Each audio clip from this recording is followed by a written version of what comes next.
جو کوئی بندہ کام کرتا ہے، دین کا بالخصوص کام کرتا ہے، اور پھر وہ اہل سنت میں ہو، اگر میں اپنا اور دوسرے لوگوں کا تقابل کروں تو ہم اپنے مخالفین کے مقابلے میں 1% بھی کام نہیں کرتے، 1% کام نہیں کرتے۔ میں چونکہ دیوبندیوں کے مدرسے میں پڑھا ہوں، مجھے اچھی طرح پتا ہے کہ وہ لوگ کیا کچھ کرتے ہیں، کیا کچھ سوچتے ہیں ہمارے حوالے سے، اور کتنا وہ کام، کس طرح وہ کام کرتے ہیں، اور ہماری تو وہاں تک سوچیں بھی نہیں جاتی۔ ہمارا کیا کام ہے کہ ہم میں سے اگر کوئی بندہ تھوڑا بہت جانچ پڑتال کرنے لگ جائے، کوئی کام دین کا کرنے لگ جائے، تو ہم دیکھتے ہیں کہ اس کی اب ٹانگیں کس طرح کھینچنی ہے۔ ہماری علمی حیثیت یہ ہے کہ چونڈے کے سارے خطیبوں کو اکٹھا کر لیں، سارے خطیبوں کو اکٹھا کر لیں، کسی کے پاس ایک تفسیر سے زیادہ تفسیر نہیں نکلے گی، 10 کتابوں سے زیادہ کتابیں نہیں نکلیں گی۔ خطیب بنے کیسے؟ کیسٹیں سن لی ہیں، تقریریں سن لی ہیں۔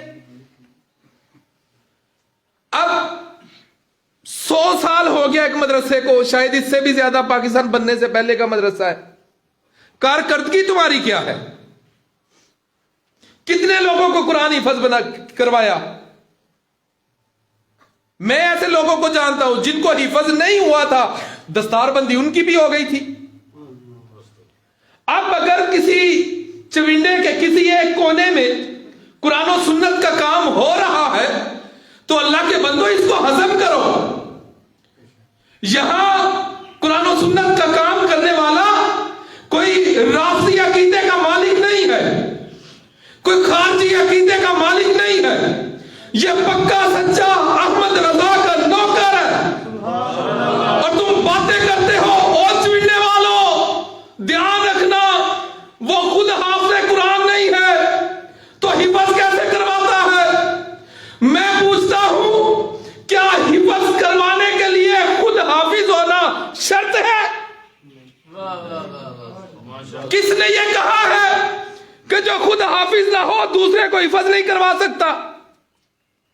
میں حافظ نہیں ہوں، میں صبح اپنی مسجد میں بچوں کو پڑھاتا ہوں سورہ یاسین، سورہ مزمل، سورہ واقعہ، سورہ رحمان، سورہ ملک، یہ میں نے ساری ان کو یاد کروائی ہے۔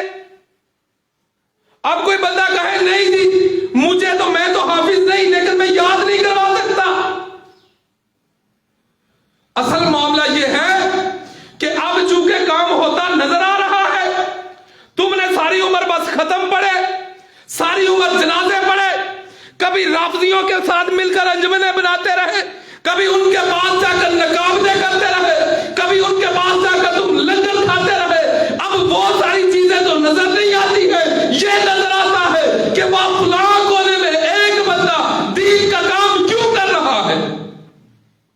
اور میں عبداللہ القادری پہلے دن سے علامہ شہباز کو جانتا ہوں، سچی بات ہے جتنا درد اپنی جماعت، اپنے لوگوں، اپنے مسلک کا اس بندے کے اندر ہے کسی اور کے اندر نظر نہیں آتا ہے۔ اب یہی بندہ ہمیں ہضم نہ ہو، ہم یہاں آتے ہیں تو یہ اسلم باجوہ صاحب اس مدرسے کے سرپرست ہیں، ہمیں بڑے بھائیوں کی طرح ملتے ہیں، یہ چاہے تو ہمیں یہاں داخل نہ ہونے دے، لیکن ہمیں کبھی ایسا ماحول یہاں نظر نہیں آتا۔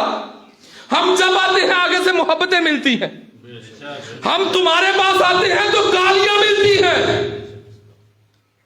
خدا کا خوف کرو، میں تو اس حق میں ہوں، کوئی بندہ ہو، کوئی بندہ کام کرنے والا ہو، وہ امام احمد رضا غوث رضا کے مسلک کا کام کرنے والا ہو، ہمارے سر کا تاج ہے۔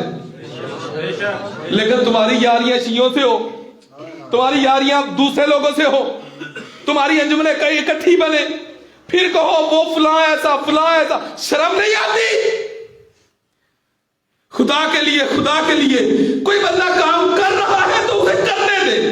اپنے تیر، اپنی گولیاں، اپنے الفاظ، اپنے رخ کسی دوسری جانب کر لو، نہ علامہ شہباز کی طرف اور نہ فضال المدینہ کی طرف۔ ہم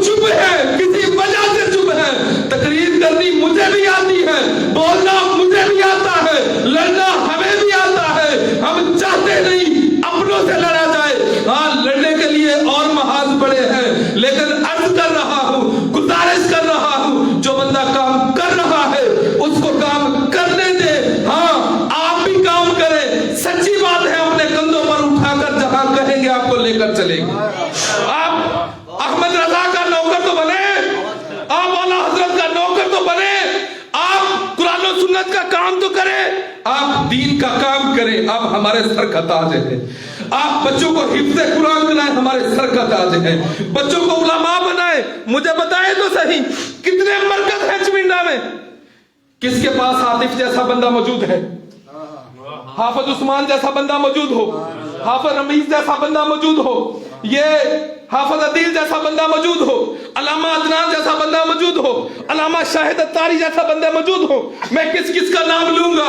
یہاں سے حفظ کیا اور پورے تناور ٹرسٹ بن کر آج چمنڈا نہیں، چمنڈا کے گرد و نواح میں قرآن و سنت کا پیغام عام کر رہے ہیں۔ رمضان آنے والا ہے، پورے رمضان میں جہاں دیکھو گے اس فیضان مدینہ سے بچہ جا کر قرآن سنانے کے لیے تیار ہو۔ سمجھ ہی نہیں آتی، جو کام کرتا ہے کوئی چپتا رہتا ہے تمہیں۔ اللہ سے دعا ہے یا اللہ ہمیں ایسا بنا دے کہ ہم جو کام کرنے والے لوگ ہیں ان کا ساتھ دے سکیں، ہم ان کے ساتھ چل سکیں، اور ہم جیسے نکمے جو لوگ ہیں جو کام نہیں کرتے، اللہ ہمیں دین حق، مسلک حق کا کام کرنے کی توفیق عطا فرمائے۔ صلاۃ و سلام علیکہ یا سیدی یا رسول اللہ۔